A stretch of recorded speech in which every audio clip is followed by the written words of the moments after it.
নিশ্চয়ই আপনারা অবগত আছেন, ভারতবর্ষের একজন মহান ব্যক্তিত্ব, মা ভারতীর সুপুত্র,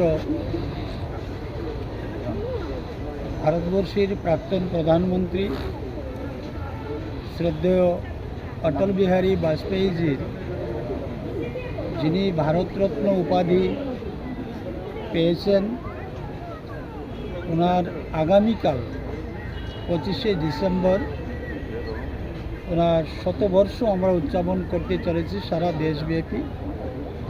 তারই অঙ্গ হিসাবে আজকে আমরা 24 ডিসেম্বর যতগুলো অটলজির মূর্তি রয়েছে প্রত্যেক মূর্তি আমরা সাফাই করছি এবং আগরতলা স্থিত ক্যান্সার হসপিটালে যে মূর্তি রয়েছে সেই মূর্তি আমরা কিছুক্ষণ আগেই আমরা সাফাই করেছি এবং মাল্যদান করেছি।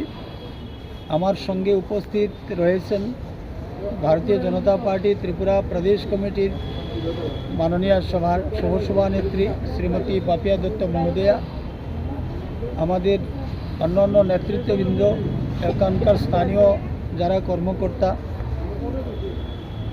আজকে আমরা অটলজির এই পুণ্য দিনের পুণ্য লগ্নে আমরা ওনাকে স্মরণ করছি। ক্রমান্বয়ে আমাদের আগামীকাল থেকে 31 ডিসেম্বর পর্যন্ত বিভিন্ন ধরনের কর্মসূচি রয়েছে। আমরা সারা দেশের সঙ্গে আমাদের রাজ্য সেই কর্মসূচিগুলো আমরা পালন করব। তো আজকে থেকে আমাদের এই কর্মসূচি তার শুভারম্ভ হয়েছে। আজ সন্ধ্যায় ভারতীয় জনতা পার্টির প্রতিটি কার্যালয়ে আমরা প্রদীপ প্রজ্বলন করব, দীপ জ্বালাবো 24 ডিসেম্বর এবং আগামীকাল সকাল থেকেই আমাদের অন্যান্য কর্মসূচি শুরু হবে। নিশ্চিতভাবে আপনারাও সেই কর্মসূচির সূচনা পাবেন। এবং অটলজি এমন একজন ব্যক্তিত্ব, তিনি শুধু ভারতবর্ষের প্রধানমন্ত্রী ছিলেন না, উনি আধুনিক ভারতের রূপকার হিসাবে আমরা জানি। ওনার প্রধানমন্ত্রিত্বকালে গরিব কল্যাণে যে সমস্ত সুবিধা বা স্কিম চালু হয়েছিল, আজকেও দেশের কোটি কোটি গরিব মানুষ সেই সুযোগ ভোগ করছেন এবং সুবিধা লাভ করছেন।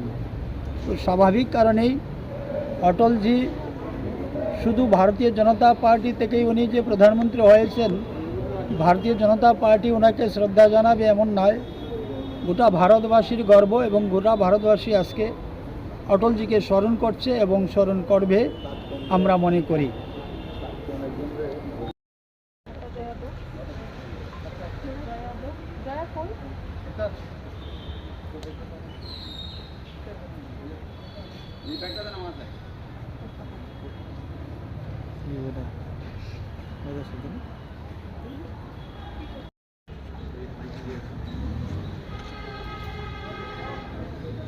চেষ্টা করছি, হয় না। এটা